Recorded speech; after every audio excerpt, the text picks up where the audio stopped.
freedom of speech, fundamental rights, freedom of conscience, academic freedom, freedom of press, and the right to listen. You're listening to So to Speak, the free speech podcast, brought to you by FIRE, the Foundation for Individual Rights in Education.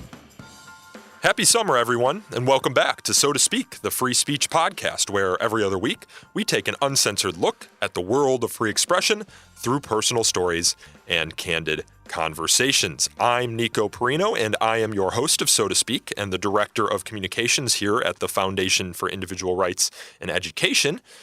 As many of you know, I've been working full-time in the free speech world for a while now. It's been over 7 years, I believe.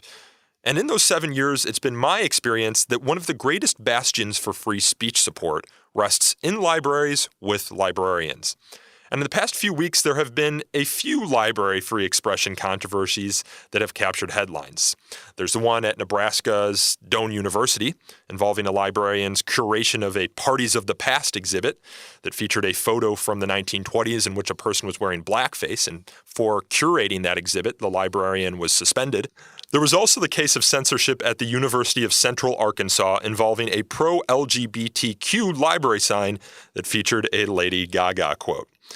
And then there's the ever-controversial drag queen story hour programming that has occurred at libraries across the country for years now, and that has angered some social conservatives and actually started a civil war of sorts within the conservative intellectual community.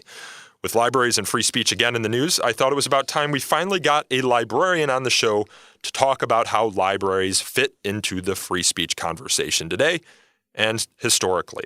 And who better to address the topic than James or Jamie LaRue, who was a librarian for decades before becoming the director of the American Library Association's Office for Intellectual Freedom and also the Freedom to Read Foundation.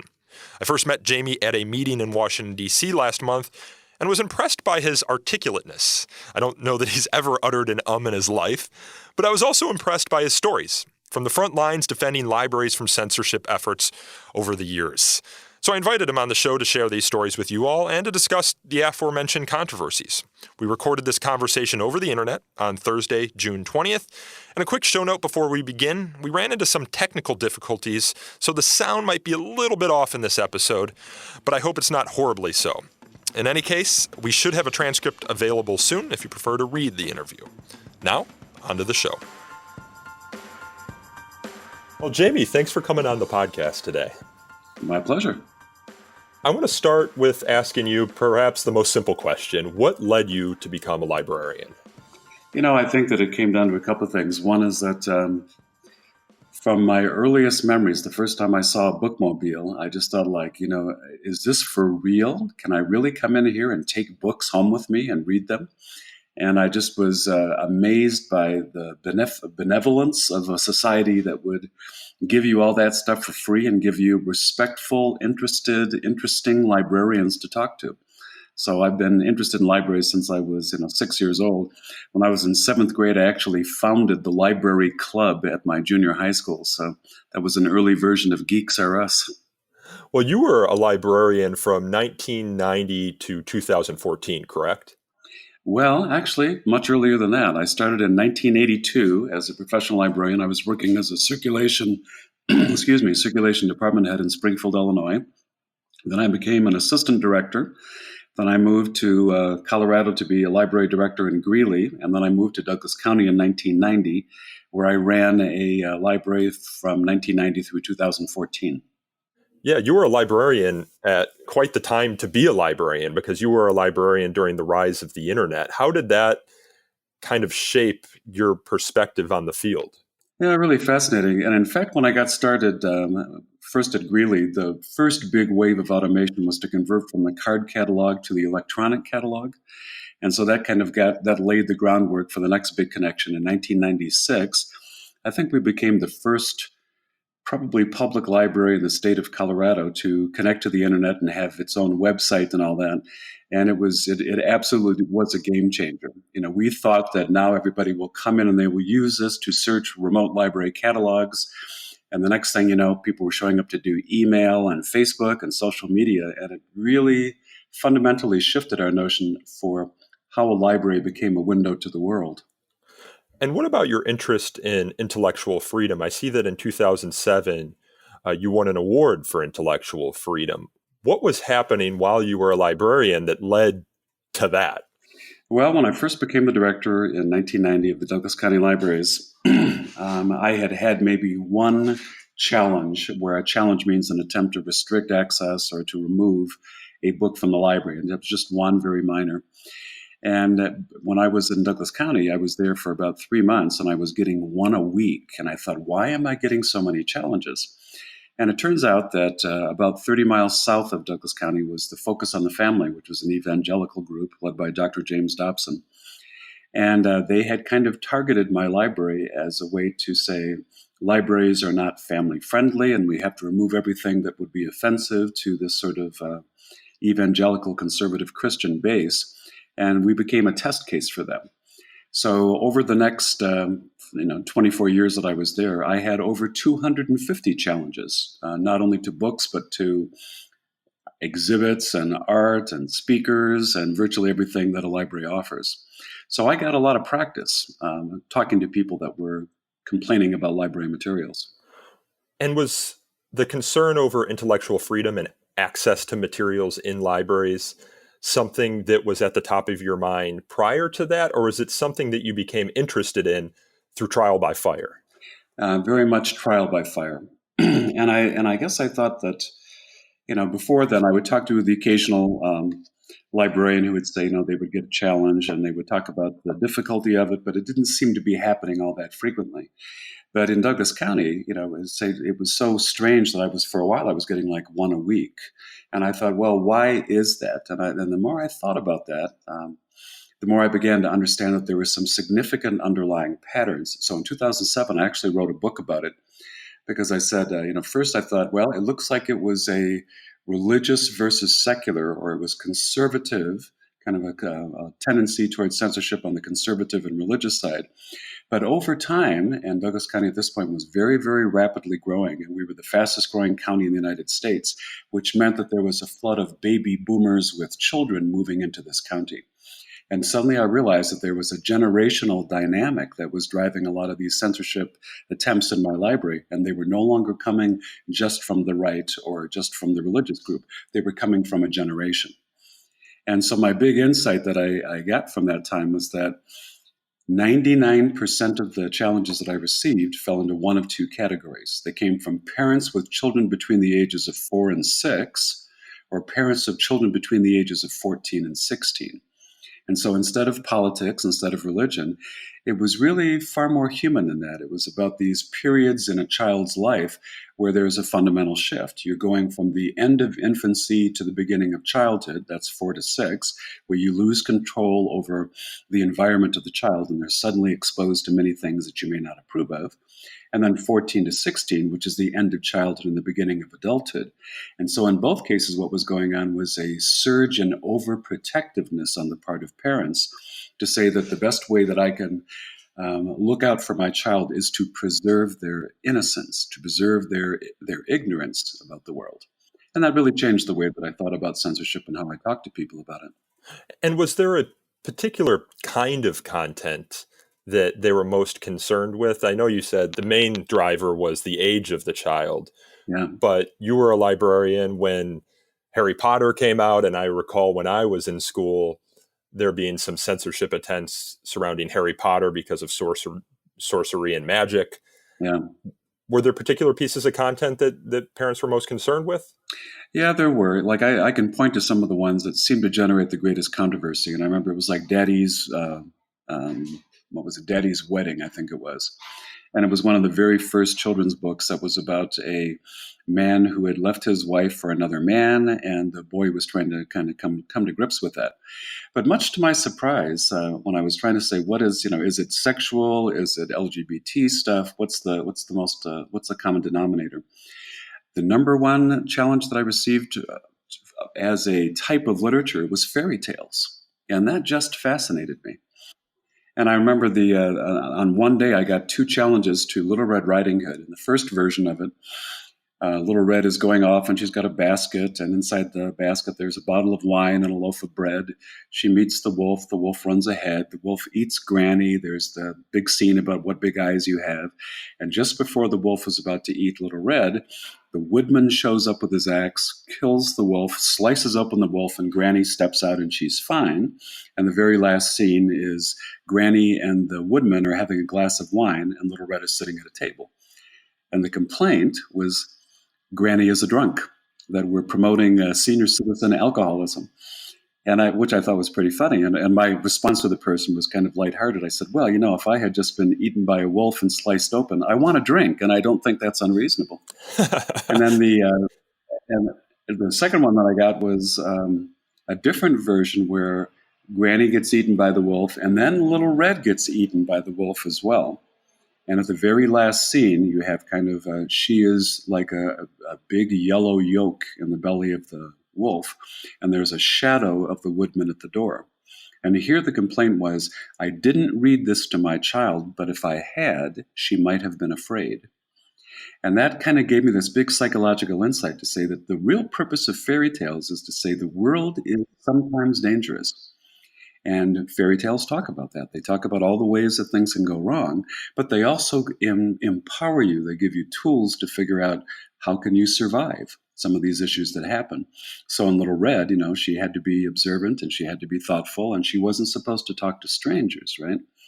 Or if you take a look at something like Hansel and Gretel, well, Hansel and Gretel's a pretty grim story. This is where the father brings the children into the forest and abandons them there to die. But they don't die because they are loyal and they are brave and they are clever and they look out for each other. And so I realized that what many parents were saying was, well, I understand that my children are drawn to these stories about the woods. The woods are lovely, dark, and deep, and, it's always very exciting. But they didn't want there to be any wolves in the woods. And so often the conversation I would have with parents was to say, you think you're trying to protect your child, but in fact, fairy tales and literature are the way we inoculate ourselves to the illnesses of the world. It's the way you build an immune system. And which is better? Do you want your child to encounter something dangerous for the first time on the street? Or do you want them to read about it in the safety of a library and be able to talk about it with their parents? So it really shifted the way that I looked at the concerns that parents had about libraries. It seemed like they were attacking an institution, but in fact, it was love and loss and grief. And they just wanted their babies back. And how did these challenges manifest themselves? Were they typically just letters to you or to a librarian, or were they more concerted campaigns that involved perhaps even showing up at the library and protesting? Oh, yeah, I had all of the above. And I think most frequently what would happen is somebody would come into the library and they would complain to someone in the children's department or at a reference desk. And then the person would try to serve them and say, well, so sorry to hear that. What can we help you find instead? And then they would say, well, no, I really want to do something about this. So we would give them a request for reconsideration form to say, what's the book? What are the pages that concerned you? Why was this an issue for you? Can you recommend other kind of books? And then in some cases, we had people showing up at the library. There'd be 3 or 4 of them, and they would say, the majority of the community is opposed to this philosophy. And I would say things like, well, actually, we just did a survey about this, and 84% of our community is unalterably opposed to censorship. So there was both public and private and individual and group. So I got lots and lots of practice at talking to people who wanted to remove things from the library. And ultimately, it's the talk that I wound up having with most of them. I would say, look, you come to the library because you are looking for something. Let's say you're focused on the family. You want materials from Focus on the Family that are about faith-based Christian family life. And that's okay. We have those books. And if you're saying that you want a place at the table, you as a Christian want a place in the public square, I'm pulling out a chair for you. Have a seat at the table. But now that you're here, you can't tell everyone else that they have to shut up or leave, because I also have to serve them. And when you complain about the book about Daddy's wedding, you say, why do you have this book? I have the book because a mother came in to say, my husband left me for another man. I have a 6-year-old son. I'm trying to find a way to talk to him about this. Could you buy this book? So when you explain to people that, in fact, the purpose of the public library is to serve everyone in the community, but not everyone wants the same thing, they begin to understand that there's kind of a fairness question there. And were challengers typically responsive to this? I mean, did they accept your arguments? At first, they did not, but I think I earned their trust because ultimately it wasn't like I wasn't trying to shout them down. I listened to them. I understood. In fact, I joined Focus on the Family so I could read what they were sending to the various people who were coming in so angry about libraries. And I saw that there was this concerted campaign that Focus on the Family was doing against libraries to say that we were destructive to family lives and, promoting a liberal agenda. And when I would say to them, we respond to the needs of the community and we try to present some of the evidence of our culture, you can trust me because I am adding your books and I'm defending your books too, but not just your books. And so I think eventually we found our way to a kind of a mutual understanding and respect. In 2016, you began as the director of the American Library Association's Office for Intellectual Freedom and also their Freedom to Read Foundation. What led you there? Well, as I said, I think I probably had more challenges to my library than any librarian I have ever spoken to. And I was very concerned that I saw kind of a trend nationally, a kind of a new wave of censorship. And since I had spent the past 24 years thinking and writing about it, I said, maybe it's time for me to be more active on the national stage. American Library Association was founded in 1876, been around for a long time, the oldest, largest library association in the world. And the position of the Intellectual Freedom Director, Office for Intellectual Freedom, is the only one like it in the world. There are library associations, but there is no one else, no other library association that has a dedicated position to fight censorship. And so that really intrigued me. And what were some of those new trends that you said led you to want to take this job? So I was on my very first year, and one of the first things that I was working on was looking at the previous year's challenges. So I started in January, and we're going through all of the reports that we had received at the Office for Intellectual Freedom to support libraries as they tried to oppose various censorship attempts. And I saw this very clear trend that 9 out of the 10 books that had been in the top 10 most frequently challenged, 9 out of the 10 were by or about diverse populations. And I think that was about the moment where America began to recognize, I think it was in 2014, that for the first time under the age of 5, America was majority non-white. And I began to see this kind of pushback that we also saw, I think, in the presidential election in 2016. People seeing that they were starting to lose their privilege and their ability to be the majority, and they were very nervous about it. And so that's one of the first big trends that I saw. And then I think also there was a counter trend that was the rise of a greater concern for social justice. So we began to see a new tension between intellectual freedom and social justice. A good example of this one is, do you remember the book that came out called A Birthday Cake for George Washington? I actually don't. Okay, it was done by Scholastic Magazine, Scholastic Publishing, came out in 2016. It was a children's book. And an unusual fact about it was that it was written by a woman of color, Iranian Haitian, who was a food writer for the New York Times. It was illustrated by an African American, and it was edited by an African American, all 3 women. And this has been a problem in children's literature for a long time. About 10% of the titles feature people of color, and that's no longer anything like an accurate reflection of the demographics of America. So when this book came out, it was about the America's first celebrity chef, who was a slave in the household of George Washington. His name was Hercules. And this is back when George Washington lived in Philadelphia. Hercules had great freedom of movement. He dressed very fancy. He walked all around Philadelphia, but he was very much a celebrity chef. And the story was that it was George Washington's birthday. Hercules had to bake him a birthday cake, but there was an embargo on the part of the British so that sugar wasn't being delivered to Philadelphia.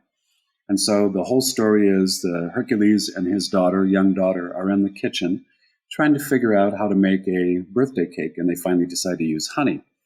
So the book comes out, and then there's, at the very last scene, you have George Washington with his standing in front of the birthday cake, and he says, "Hercules, you really are the best chef in Philadelphia."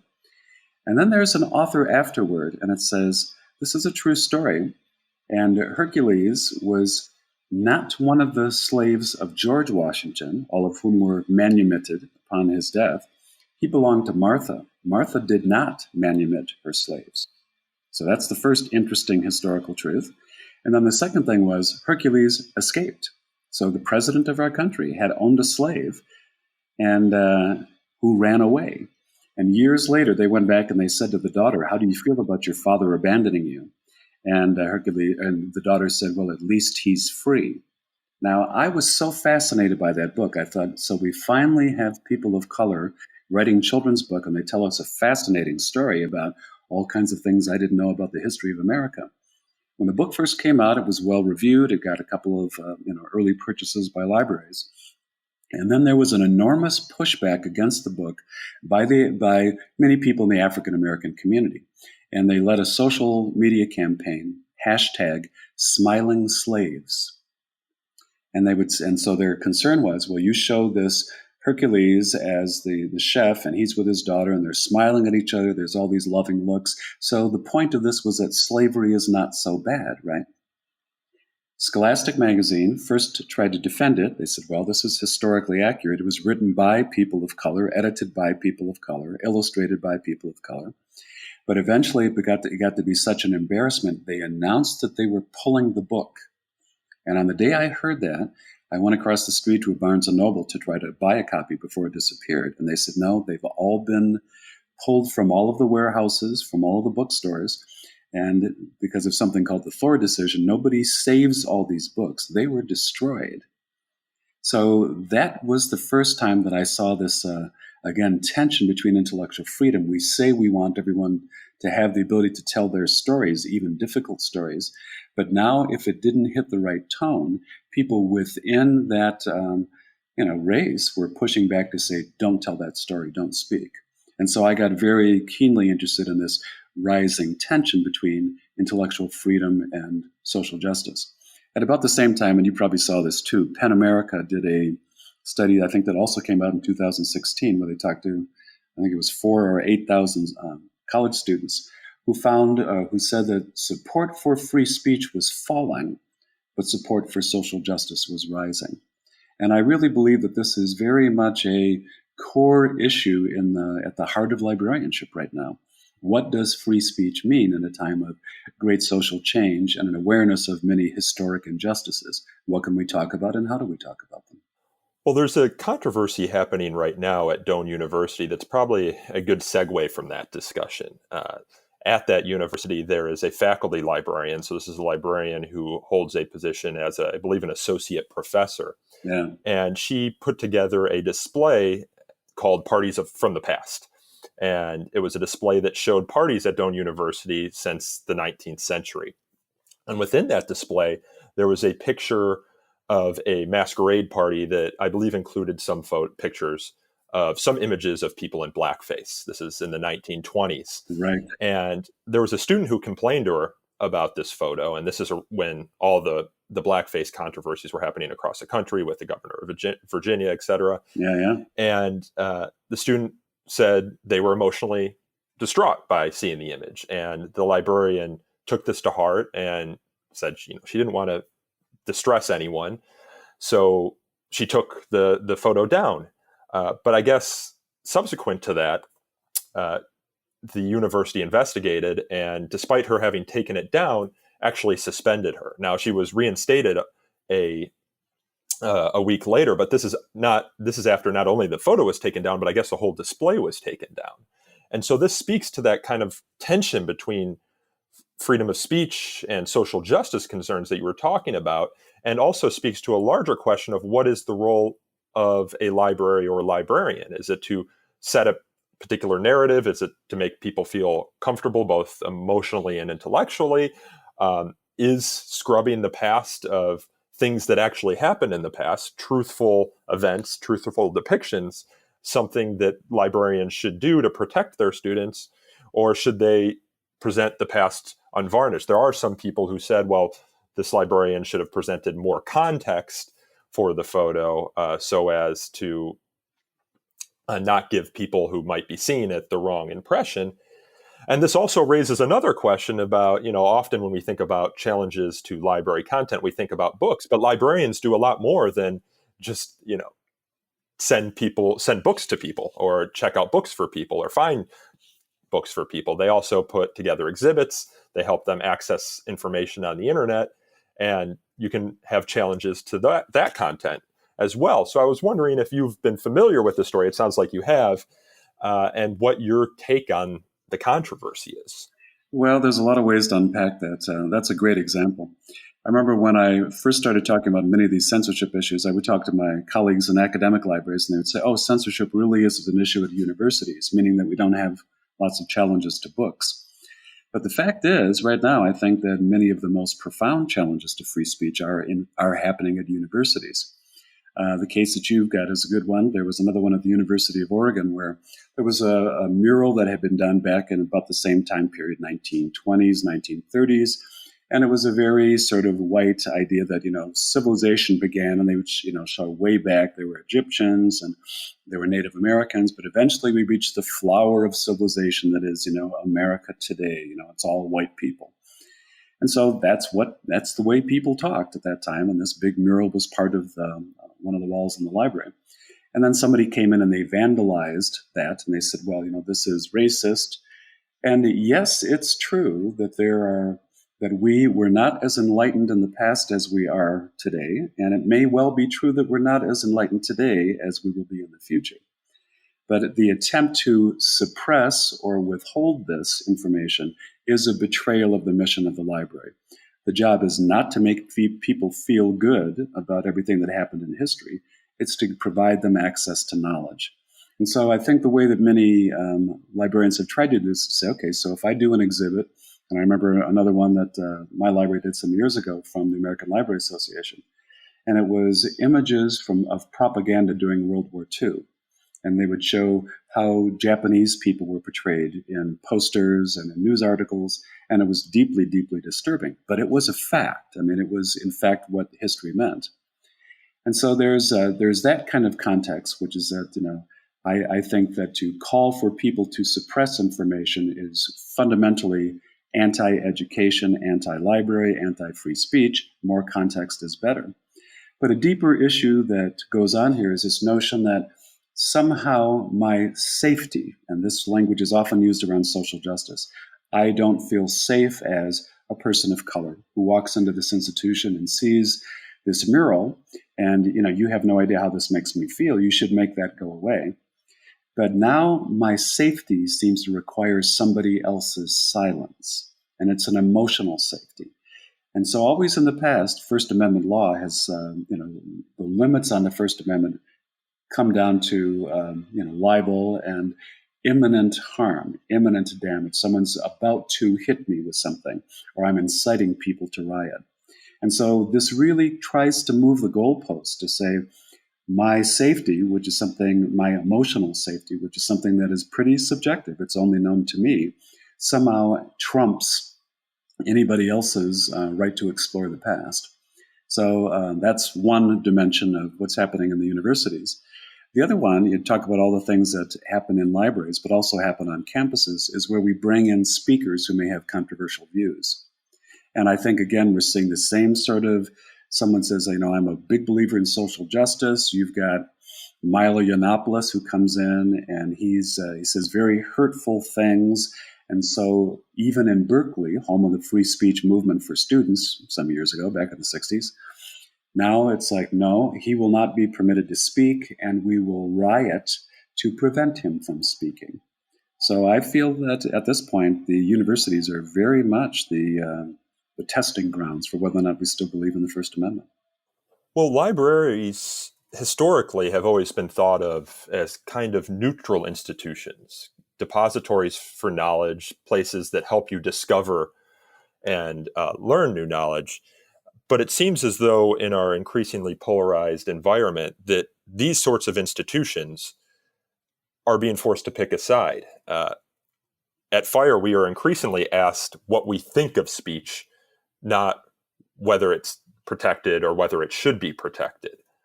just to kind of gather where we fall on any individual culture war issue.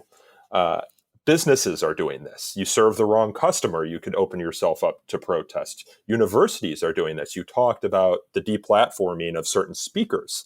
Universities used to be a place that was a marketplace of ideas where different speakers on various sides of any given issue would come and present their arguments, and students and faculty and librarians could interpret that or understand that knowledge as they saw fit, or those ideas as they saw fit. And libraries, in many sense, are the same thing. And I know recently you gave a talk about the neutrality of libraries. It was a debate whether libraries should be neutral. Is that your understanding of what a library should be? I mean, I know the answer to it, but why? Why should libraries be neutral? Why shouldn't they take sides on questions that many of us see as settled? Well, and I'm fascinated. First I did to go back and kind of add a little nuance to the discussion. For a long time, there was a big library movement where most of the libraries were founded mostly by women's groups from 1880 to about 1930. And at that time, it's like libraries were extremely prescriptive. They would, the American Library Association, when it came along, says, here's a list of the best books, and every library should have those. And so it was very prescriptive, and it tended to be pretty much supportive of the existing social structure. That changed in 1938, and there was a library director by the name of Forrest Spaulding, and he was the director of the Des Moines Public Library. And two kinds of books came under attack around that time period, and one of them was Mein Kampf. And people said, this book is what today we would call hate speech. It's very unpleasant, and even though we have some anti-Semitism right here in Des Moines, we don't think this book should be in the library. And Forrest Spaulding made the argument that, something is happening in Europe right now, and we need to understand what's going on in the world. We need to know what people are saying so that we can come up with responses to this kind of argument. The second one was the book Grapes of Wrath, and people were saying, well, this is socialistic. It's promoting communism.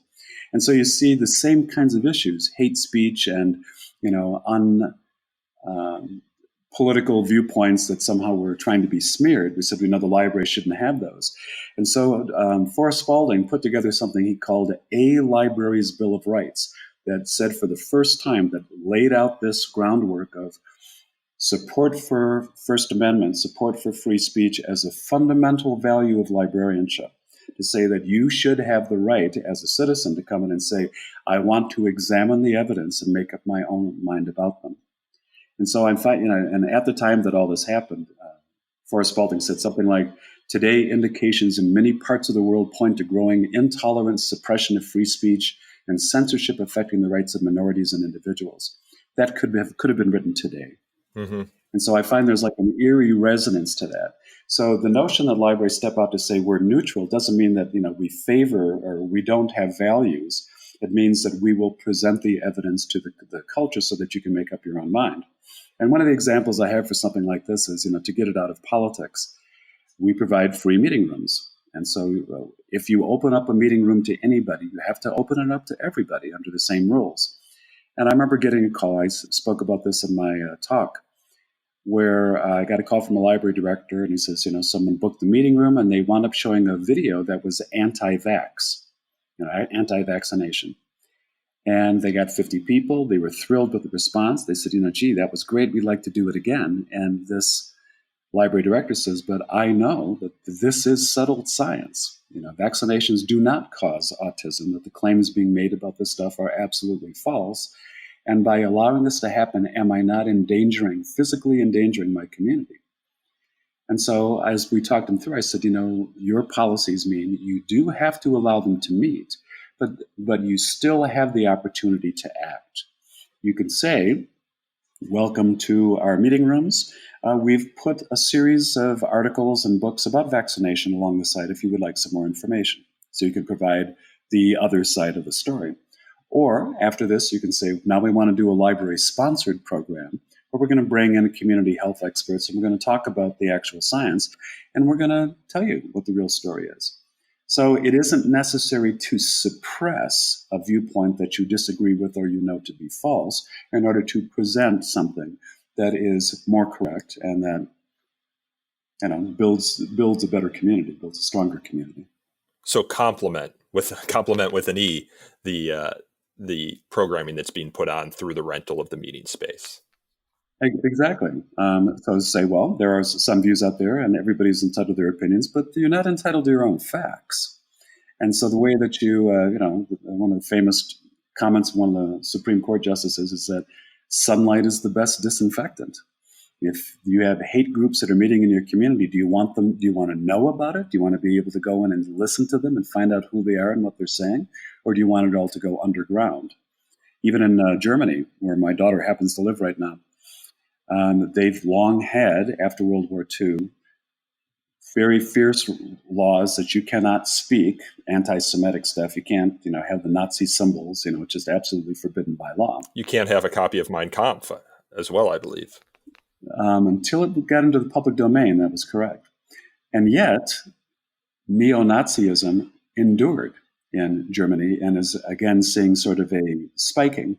So it was there, it was just underground. And I think it's far better for us in America to say, I'd rather know that these groups are there and meeting and what they're saying and who they are, than pretend that the problem doesn't exist or believe that by suppressing it, we have somehow dealt with the issues.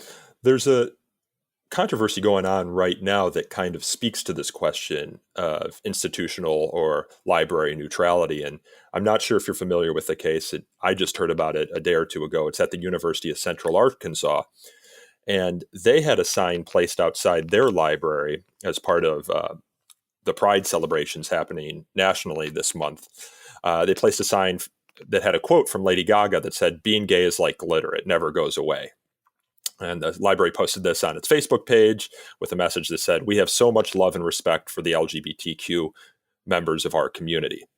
And the sign was actually ordered to be removed by the president of the university, that's Houston Davis. And he sent out a letter to the community after getting pushback, as you might expect he would. And that letter said in part, it's a core value of the university that we support our entire community and its diversity. But he goes on to say it was not okay for the university sign to be used to make a personal statement or advocate for a personal viewpoint. That is a line that the sign itself crossed. I was wondering if you've heard of this controversy and what your thoughts are about that. Coming from the free speech community, I imagine, we don't want to censor content, even if you think the library shouldn't have done this in the first place. Yeah, fascinating. Well, first of all, LGBTQ stuff is very, very hot right now. Everything from in the public library world, it's the drag queen story times. I wanted to ask you about that too. Yeah, and I'll come back to that one. And then in the case of universities, I also had when I was at the Office for Intellectual Freedom, we had a Marian University, private institution in Indiana, where again it was Pride Month, and they had a display of LGBTQ materials. And a new parent was walking through with a provost and said, I thought this is absolutely anti-Catholic. Why is it here?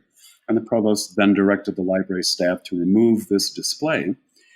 And the library staff did something very clever about this. They said, well, okay, it was just an exhibit, and we'll move it out of the main area up to the 5th floor. But they put a sign out that said, guess what? Due to criticisms, we have moved our LGBT display to the 5th floor. Well, it turns out then that the whole university community got up in arms about this, and they said, we have professors here who write about LGBTQ materials. This is a university, and even though it's a private university, we too believe in this idea about intellectual freedom. So that's the first thing, is that these challenges are still going on, and it's more kind of a moral belief that I don't approve of LGBT stuff, so I don't think that the university should say anything about it. Now, back to the Arkansas case.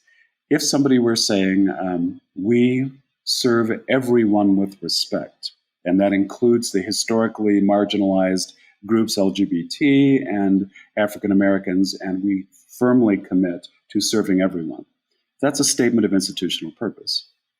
If you're in a place where it is very red, and probably Central Arkansas is going to be one of those places. Now it does look like you're calling out one group. If you flip it around and say, we love our evangelical Christian community. Well, that too looked like now I'm taking a side And I have that same kind of sense that maybe the university president said is there's a difference between saying we have a fundamental institutional mission of service and we will serve everyone. You're on firm ground with that. But when you call out individual groups and are clearly kind of weighing in on one side of a cultural debate, I think you begin to erode that neutrality or erode the belief, are you communicating? So does that mean that evangelical Christians are no longer welcome at your university? And so it does get to be complicated. Is there anything or any piece of content that you can even conceive of that a library should not hold? I imagine you would say a library, if the librarians decide to have a copy of Mein Kampf that can be taken out, they should have. Is there any piece of content you think shouldn't be there?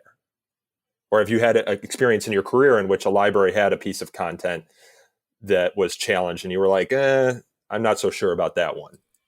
I can remember years ago that when Madonna's book Sex came out, and it was like $75. It was aluminum. It didn't fit on the shelf. It was spiral binding. And it was basically pictorial erotica. It wasn't obscene, but it was erotica. And I remember as a library director at the time, I looked at this and I said, should I buy this? And at that time, we had a pretty small library. Most of the things that we were, our collection development, we had some print erotica, but we didn't have photographic erotica. And I went, I don't think this one actually fits into our collection development policy. And so that's kind of the key issue for me here is that if you build a description of the scope of your content, what it is that you're trying to cover, what kind of money you want to spend on things, what things you collect, what sorts of things you're probably not going to be buying, I think that's okay, and that's not censorship. Selection is not censorship. If I decide, for instance, after doing a lot of research that I want to buy a Toyota, that doesn't mean that I'm boycotting Chevrolet, right? So it's not exactly the same thing. But that doesn't mean that over time, tastes change, communities change, and libraries change. So probably if I was still running the library in that community, which now serves 330,000 people, I probably would buy the book now because this is post 50 Shades of Grey.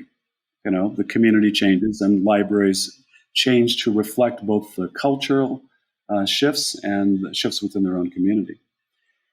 Beyond that, right now, I just don't think books are dangerous. The world can be dangerous, but reading is not. Reading about it is not. Reading about it makes us better.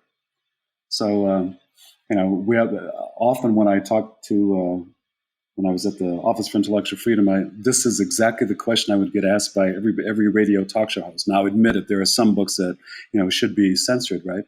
And I say, well, I have yet to hear about a complaint about a book that a library bought that I really thought it needed to be removed. Getting back to the university context, this is kind of a question that many of us who work in the free speech academic freedom world try and grapple with is, are librarians staff or are they faculty? Because the First Amendment framework in the United States, or the free speech framework, says that staff at universities, administrators, for example, don't have as much protections for academic freedom as faculty would. Now, at the Doane University case, it was made pretty clear that this librarian was faculty because they held an associate professorship role as well. But not every librarian does. Do librarians, in your mind, have academic freedom rights to the extent that they curate content? I think that they should have even greater freedom, academic freedom, because that's the mission of a librarian. Your job is to gather, organize, and present to your community the intellectual content of the culture. That's the job description. That's what it means. And I think that although often within the university field, it's really more about status than it is about principle. People are fighting to say, well, so-and-so has, more privileges than somebody else. But I think in the case of an educational institution whose job is to gather and curate content and present it, how can they not have the freedom to do that? Are librarians particularly good on intellectual freedom, free speech, free inquiry topics? I've noticed in my career that they can even be more dependable than journalists, for example, when it comes to commitment to intellectual freedom. Well, I think the truth of it is that it varies by location. And so certainly intellectual freedom is a foundational principle of our profession. Since that 1939, when 1938, Des Moines adopted it. 1939, the American Library Association adopted it. It became a fundamental value, and every class of librarians that's been produced since then has had to listen to some of the core arguments in favor of intellectual freedom. That said, let's recognize that in the public library world, there are some 16,000 institutions, 16,000 branches of public libraries, more than there are McDonald's. Most of them are rural. Most of them are in areas that are probably politically pretty red. And I'll just bet you that in those places, sometimes censorship does take place because people say, I would lose my job if I were to buy some of these books or stand up for this particular program. So it's not settled. I think that librarians are pretty reliable about it, but it's a real world, not an academic one. Well, I realize now we're hitting the 45-minute mark. I wanted to just kind of close out by giving our listeners a sense of what you're doing now. I've heard you and seen that you've been speaking on these topics, but I know you retired recently. What's going on with Jamie LaRue moving forward? Well, I am an independent consultant, which means that I do a lot of writing and a lot of speaking and a lot of working with organizations. And it's interesting. I'm interested in all kinds of things. HR, human relations, issues within libraries, organizational development. But right now I'm getting a lot of requests to come and help us sort through the difference between intellectual freedom and social justice. So I think this issue has some legs, and I am available for workshops and lectures. Well, I appreciate you consulting with us today, and I hope to have you on in the future as well. Jamie LaRue, thanks for coming on the show. Thank you. That was James LaRue, the award-winning director of the Douglas County Libraries in Colorado and former director of the American Library Association's Office for Intellectual Freedom and the Freedom to Read Foundation. If you want to read a transcript of this podcast, we should have one available in the show notes in the coming days, so stay tuned. This podcast is hosted, produced, and recorded by me, Nico Perino, and edited by my colleague, Aaron Reese. To learn more about So to Speak, you can follow us on Twitter at twitter.com/freespeechtalk or like us on Facebook at facebook.com/So to Speak podcast. You can also email us feedback at sotospeak@thefire.org or call in a question for a future show at 215-315-0100. If you enjoyed this episode, please consider leaving us a review on Apple Podcasts or Google Play. Reviews, as I mention every week, help us attract new listeners to the show. And until next time, I hope you're enjoying your summer, and thanks again for listening.